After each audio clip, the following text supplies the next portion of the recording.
போட்டிருப்பாரு, எப்பவும் நெத்தியில குங்கும திருநீரோட இருப்பாரு. நல்ல ஒரு பக்திமான். ஆனா அந்த பக்திமான் தனிப்பட்ட முறையில பக்திமான் ஓகே. ஆனா அவரு இந்து மக்களுடைய இந்து கோயில்களை நிர்வகிக்கின்ற ஒரு பொறுப்புள்ள அமைச்சர். ஆனா அவர் எப்படி பிஹேவ் பண்றாரு? அவர் அமைச்சர் மாதிரி பேசுறாருங்களா? பக்தர்களோட பொது இடத்துலயே அவர் அப்படி பேசுறாருன்னு சொன்னா அவரு இந்து கோயில்களை இந்து தர்மத்தை அவர் பாதுகாக்க இருக்கக்கூடிய பொறுப்புல இருக்காராங்கிற சந்தேகமா இருக்கு.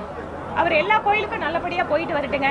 ஆனா நிர்வாகத்தை மட்டும் தயவு செஞ்சு நம்பிக்கை இல்லாம இல்ல பக்தர்களை புண்படுத்துற விதத்துல பேசுறத, பக்தர்களோட வசதி குறைவை பத்தி கவலைப்படாம போற எப்படி தன்னோட பொறுப்பை வந்து நிறைவேற்றிட்டு இருக்காரு. திராவிட முன்னேற்ற கழக அரசு திரும்ப திரும்ப திரும்ப அவர்களுடைய அமைச்சர்களாகட்டும், அதிகாரிகளாகட்டும், முதலமைச்சராகட்டும், துணை முதல்வராகட்டும் எப்படியாவது இந்துக்களை இழிவுபடுத்தி அதன் வாயிலாக சிறுபான்மை ஓட்டுகள் வந்தால் போதும் என்று நினைக்கின்ற மனப்பான்மையில தான் இன்னைக்கு இருக்காங்க.